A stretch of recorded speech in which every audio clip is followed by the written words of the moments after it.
this is Global Digest think tank group. You can see at my behind. You can introduce to our audience what is your organization doing and what's your organization background and where are you based in. Please, Sigita. So thank you very much for the invitation. So I represent Latvian Transatlantic Organization, and we were established in 2000, and with the aim to facilitate the entrance of Latvia into NATO or joining Latvia to NATO. Since during that time, it was very important to inform society what NATO means and why it is needed for Latvia to join NATO. Since then, quite a long time has gone. In 2004, Latvia became member of NATO. It meant that we actually started to look for new tasks which we could do. And starting from 2006, Latvian Transatlantic Organization is the one which organized, I would say, the main security forum here in the region, in Nordic region. It's called the Riga Conference. Each year it gathers at least around 500 high-level participants, starting from top politicians up to NGOs, journalists, military specialists, etc. So this is kind of key event we have as one which we organize. But also we saw that it is important to not only educate society about security issues or NATO issues, which we do on an everyday basis, but also to facilitate discussions between policymakers and society. And this is another direction what we do.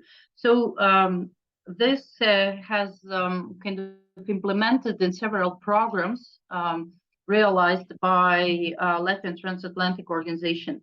One of the latest ones is the program which is called Women, Peace and Security, taking account the context and the topical debates we have in regards of security, and not only in NATO, but also in United Nations and in general, I would say in the all civilized world.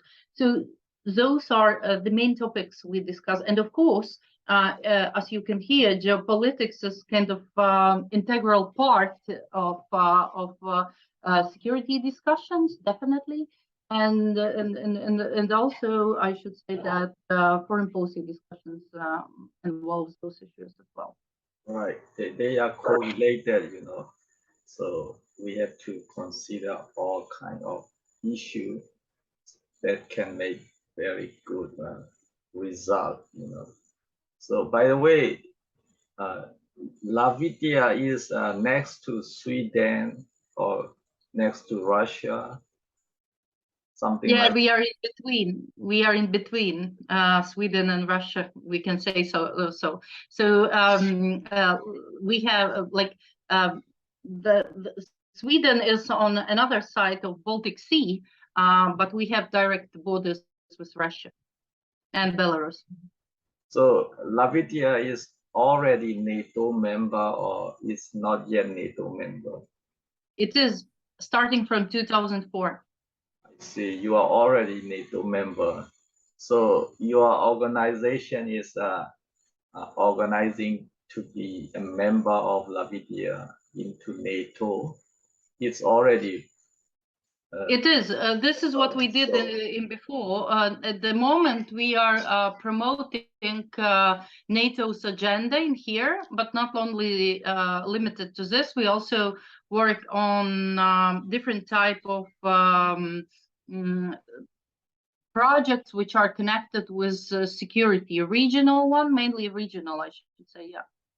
So before member of NATO, you are advocating for NATO membership. After post NATO membership, you are doing for different kind of security, including women issue, something like that. Yeah, exactly. So I don't know, Latvia. I mean, I'm not much familiar with Latvia. How the country is big, and I mean, you have not many population, something like that, and you are now in at the moment is a threat from Russia or anything, or how's your feeling at the moment? Yeah, indeed, we really feel this Russian threat, but I mean, we felt it from the very beginning. Starting from the end of the Cold War, we were those who warned our allies that the Russian threat has not disappeared, and that this Russian threat should be taken seriously. Of course, for us as a small country, since you asked about the country, for us it is especially topical, since we are only around 2 million people in our country. We are really small. And what is important to explain the context is that we were those who were under Soviet occupation during all the period of Cold War. So what meant that in this sense we do. I would say understand Russia better than our Western allies or our friends in far abroad, since we have been under Soviets. We do understand the imperial thinking of Russian Federation at the moment better than others, and as a result, I should say that in this sense, we really see that the war in Ukraine is very important not only regionally but globally, because Russia is challenger not only for our security or the security architecture of Europe. Russia, with its brutal war in Ukraine, actually is challenging the let's say liberal world order as such, or rule-based world order. I see. So, I mean, at the moment, is there any Russia troop on the border between Latvia and Russia, or very close to your country, or any threat in terms of military movement? So we, according to the reports which are publicly available, we don't have kind of immediate threat from Russia, and this is caused by the fact that Russia is too busy at the moment in Ukraine. On another hand, what we see in Russian media is that the kind of hostile moods against Western general or Western European countries, including our country, is rising. And we can hear from the media discourse in Russia that we are seen as their clear enemies. And by the way, it is reflected also in the measurements of opinions of inhabitants of Russia. If you will look on Levada opinion polls in Russia, you will see that 3 Baltic states, including Latvia, are seen as enemies by citizens of Russia. See, so I mean, sooner or later, it will touch Latvia after Russia finished busy in Ukraine. It will hit one by one. After Russia attacked Ukraine, so after it's finished, it might go to another country one by one. I mean, it could be Russia behavior in terms of aggressive in the region. So Latvia scene is worrying. It may reach to them sooner or later once Russia, suddenly something wrong in their mind. So I guess that is a threat for Latvia in terms of geopolitics, right? So indeed, what we see is that Ukraine has to win, and Ukraine will win, and this is crucially important not only for Latvia or Baltic states, but for Europe. Otherwise, indeed, Russian threat might be permanent for all the European continent, and not only European, by the way, Eurasia can suffer as well. And this is what we see from the rhetorics of Russia again.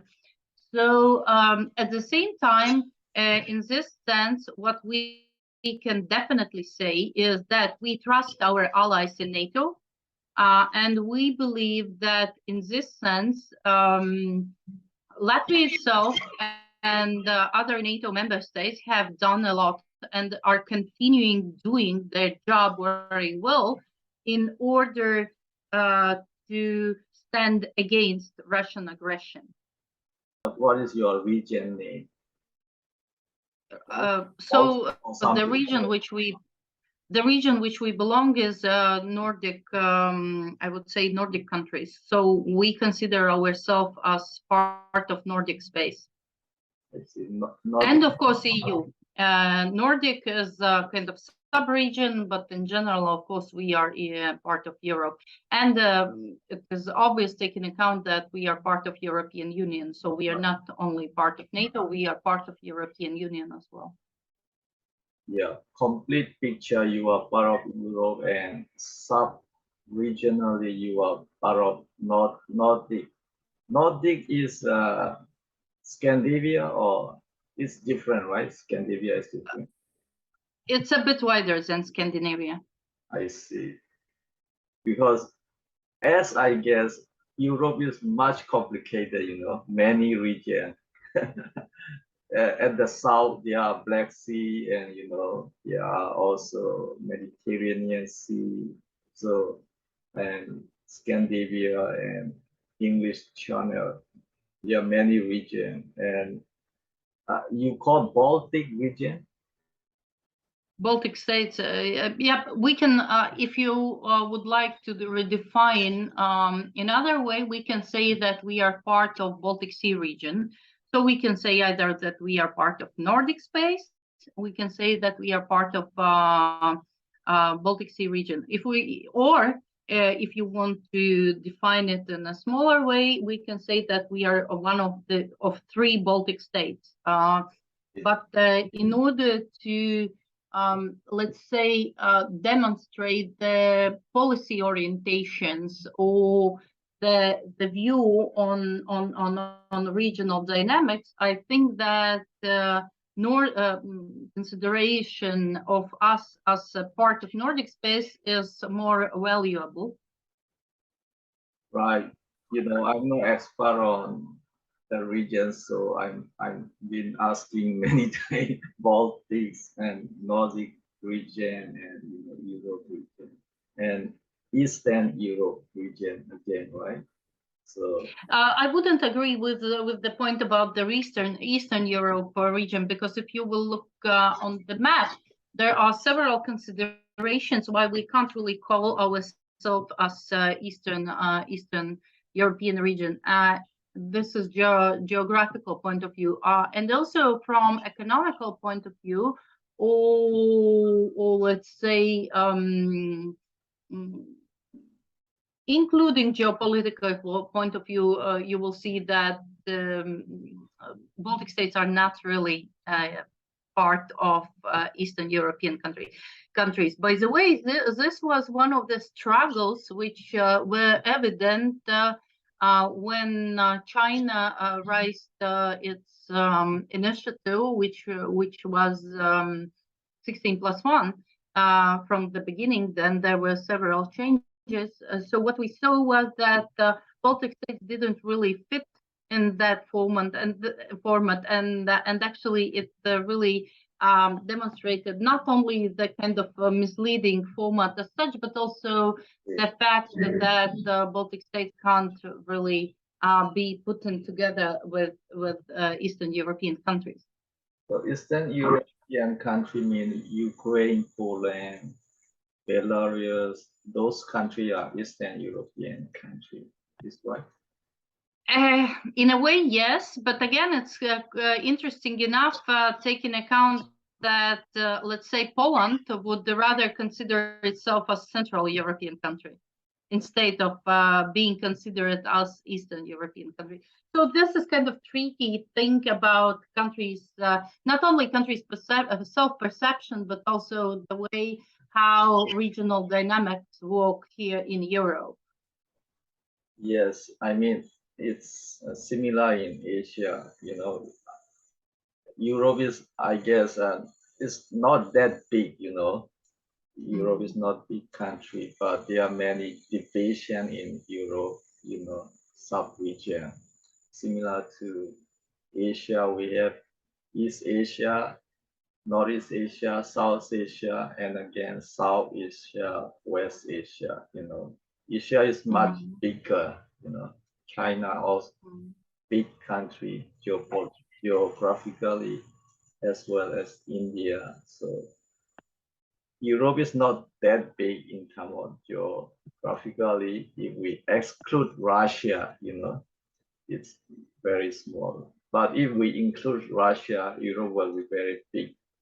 But I'm not sure Russia could be able to fit into the Europe grouping, or maybe some. I see there's a very little Russia inside Europe as well. So it's right. Yes, you are right in this sense. And there is one more thing which is important when we try to understand Russia.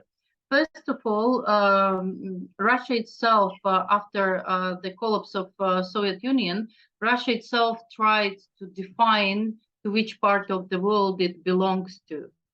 And this is very much connected with the search for identity of Russian Federation within the federation itself.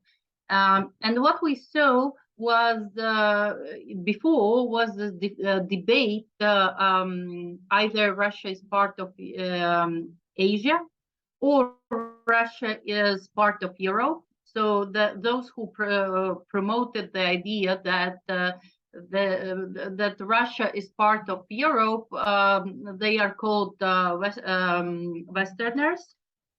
But what we saw, Westerners lost the debate, and now I can't also really say that Russia considers itself as part of Eurasia or Asia. Not really.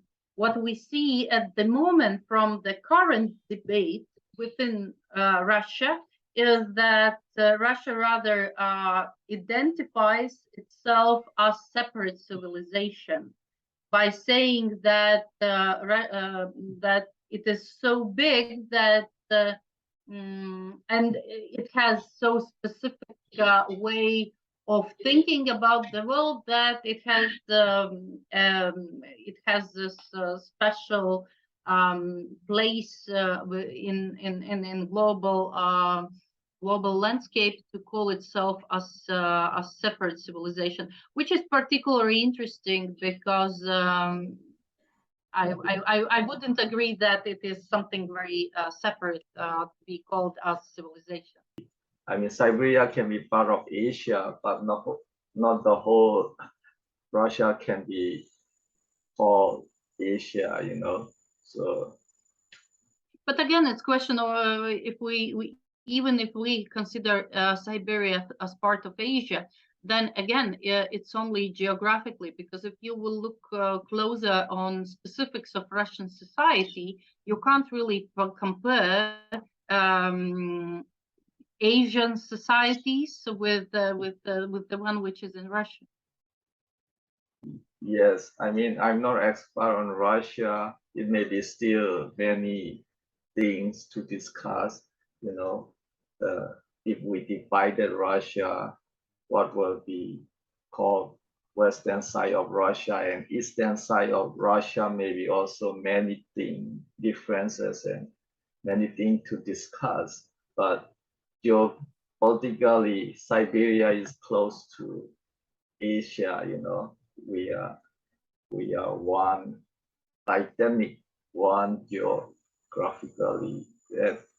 At least it is uh, part of Asia, but not the whole Russia. So Russia is many things to discuss. I don't know, Latvia and Russia has any similarity, language or culture. It may be very close, I guess. So I don't know that.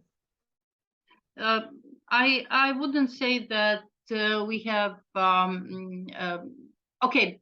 uh, Let's start with the point that Latvian language is totally different from Russian language, and the Latvian language is not Slavic language, so it's not even close to Russian language.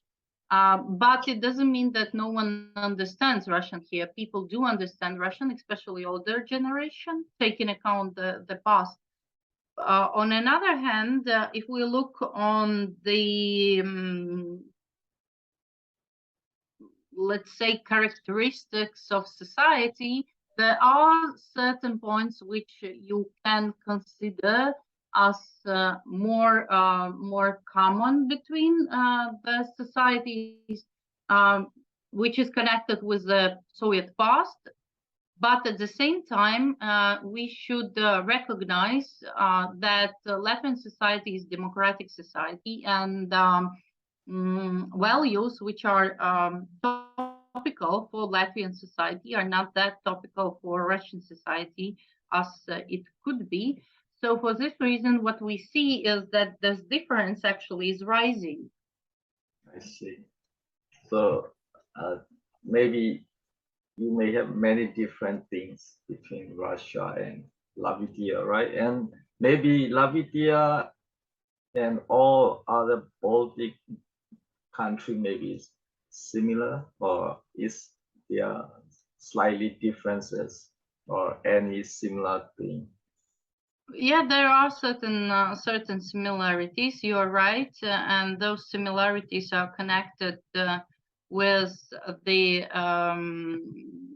kind of common history. Uh, let's say common specifics with societal specifics, common religious specifics, and many other particular specifics. But at the same time, when we look on three Baltic states, Estonia is different in sense that Estonian language is rather close to Finn, I see. Finnish language. So when it comes to Lithuania, the language is very similar with ours. But on another hand, when we look on religious issues or the demographic issues, then Lithuania is quite different from Latvian and Estonia. So at the end of the day, what we have three countries with a similar pace of development. We societies with very similar values, but all of them are diverse at the same time. Right. There are many similarity and differences as well. Mm-hmm. So you said religion, it's a most, including Latvia and all other Baltic countries, they are Orthodox Church or Protestant Church, No, or what is your religion? Is similar to Russia or similar to no, Poland? no. As I told you, our society is different, and then the including religious landscape, the amount of Orthodox believers here is really small. When it comes to the main or dominant religion in Lithuania, it is Catholic. I see. When it comes to Estonia and Latvia, the main share is Protestants.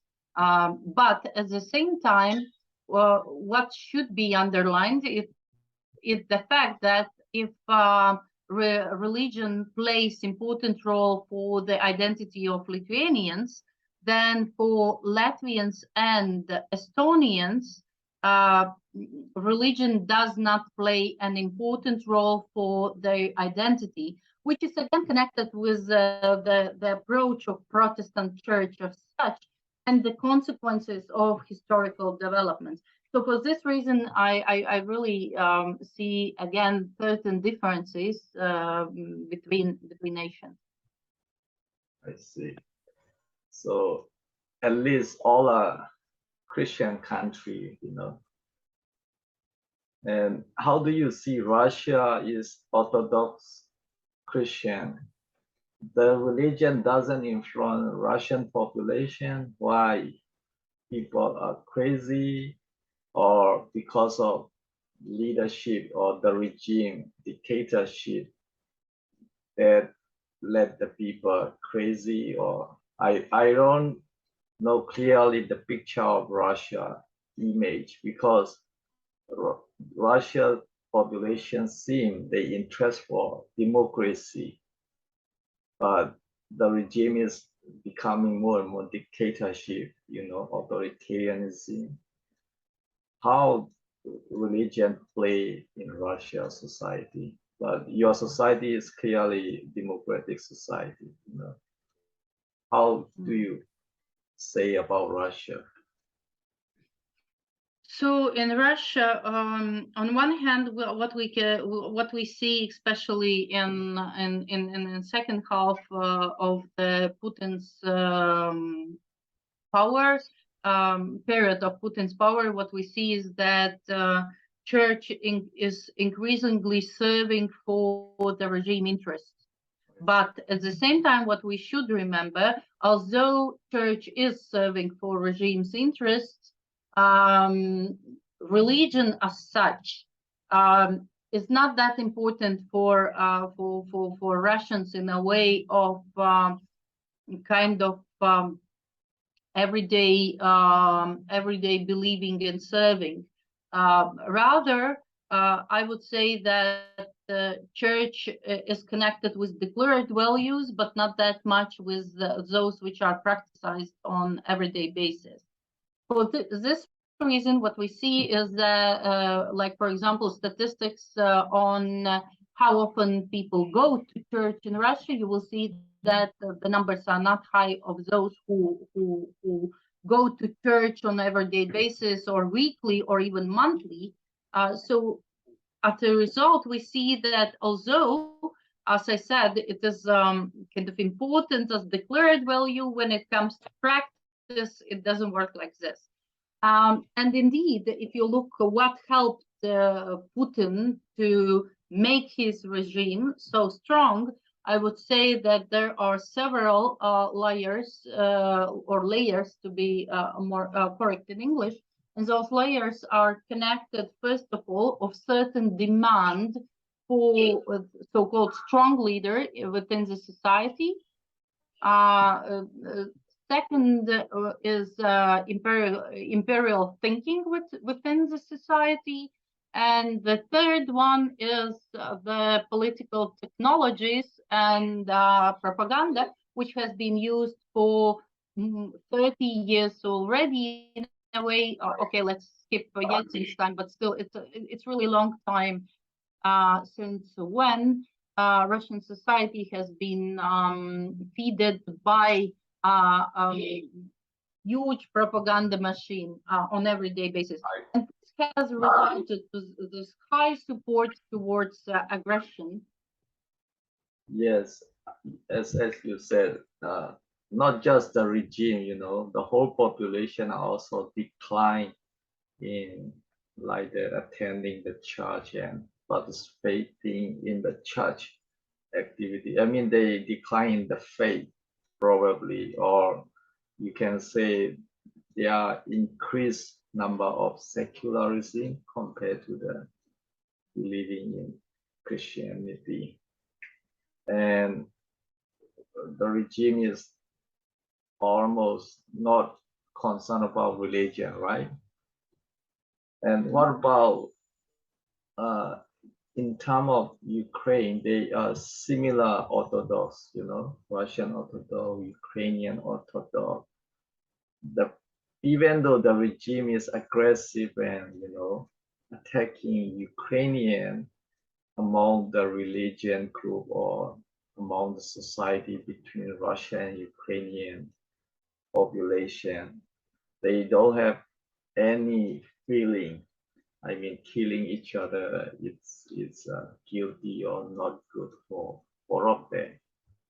There is no religion, I, I guess, moral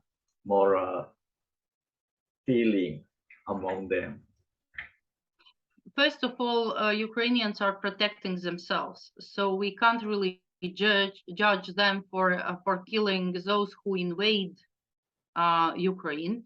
So Ukrainians are protecting their houses. Ukrainians are protecting their children. Right. When it comes to the church issues or religion issues, it should be considered that the split between Moscow ruled church and Ukrainian one happened before 24th of February, and it was also clear why. The main reason was that Russia instrumentalized the church in order to influence try to influence political developments in Ukraine. And in Ukraine, this card could be potentially played more effective because in Ukraine, for Ukrainian society, religion plays important role, and that's a difference. If you will look on the way how often Ukrainians practice church celebrations, how often they go to church, etc., you will see that the religion really plays important role for Ukrainian identity. And that's why, as I said, there was no wonder that the Ukrainian church decided to split and to go out of control of Moscow or go out of Moscowy patriarchate. As a result, we actually already before 24th of February, we saw two split churches, two split Orthodox churches in there. So for this reason, what we see is that in Ukraine, as a democratic country, those two branches were able to live beside each other, but the context of war made it further impossible to continue this status quo. That's why it was a kind of logical decision by the government of Ukraine to stop operation of Moscow-controlled church on, like for example, in Kiev and Petroslavl. Yes, religious point of view, we can say Russia is becoming evil. They are more closer to Satan because they don't have anything about faith, no Christianity faith, you know. They are losing their faith, and even not just occupation of a neighboring country and smaller country, even they are willing to use, you know, atomic bomb to mass killing. That kind of mindset, you know, thinking is far beyond, you know, normal human thinking. It is beyond religious Christianity moral. Why they are so far such kind of thinking? I mean, Russia, you know, I was a little bit, you know, awkward or a little surprised. Russia willing to use nuclear bomb to kill Ukrainian people. Why? Such thing they are willing to do. It's terrible, you know. So historically, I'm not expert, but Putin want to say all part of Ukraine or, you know, all this territory, Soviet territory or something. I don't know. According to Putin concept, maybe many other country also still it's part of Soviet, including probably your Baltic region and Scandinavia region, Black Sea region. According to Putin concept, it should be all belong to the Soviet. How they consider yours? So actually, their position towards us is quite clearly described in strategic documents of Russia. So what is there written there is that we belong to the territories which are they call it territories of primary interests of Russia. Primary interests of Russia means that our territories are kind of seen as those which Russians think that they have right to control. Right. And if you understand this, you really start to understand why they see or think that they have right to do things they do. Crazy. But the problem is that we do not share this set of understanding of the world the Russians have, or thanks God we do. So we don't. So as a result, what we see is that although there is indeed this definition of us as those who belong to those territories of primary interest, at the same time there are certain kind of Primary transformations. interest is a Ukraine territory, or Of course, yeah, Ukrainian territory. Russia has defined recently. It has redefined from territory of primary interest even to the understanding that it is kind of territories of Russia. That's why we see this. not Latvia. Latvia is not primary interest. Sorry. I mean, your country, Latvia, is also part of primary interest. Yes, they have declared us in the same way, indeed. Or there is another definition they use, near abroad, and near abroad for them is like a yard of their country. So that's why it is. That's why it makes it helps to understand better the way they think if you really kind of carefully look on the documents and the way how they describe their neighbors. I mean, Russia, he already has big territory, Why he want to occupy those small territory of neighboring and nearby his country? Otherwise, we have to split, I mean, international communities to split Russia and distribute to the who has no land or no territory. Many people are suggesting Siberia should be definitely geopolitical reason or many reasons. It is not belong to Russia. It should be split or something like that. So it is, I guess, humans are crazy, right? Dictatorship are crazy, authoritarianism that is why democracy system is come out, because authoritarianism, dictatorship are unpredictable and unmeasurable and uncontrollable. Democracy system, at least we have check and balance and controllable, So Putin now, I guess, is uncontrollable. Nobody can control him. I think everybody has to following whatever he wish, something like that. It's more and more becoming dictator system, authoritarian system in Russia.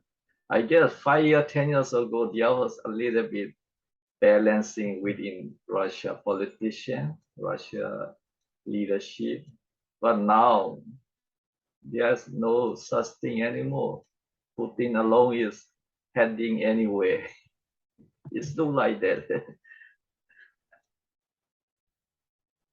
Yeah, in a way, you are right.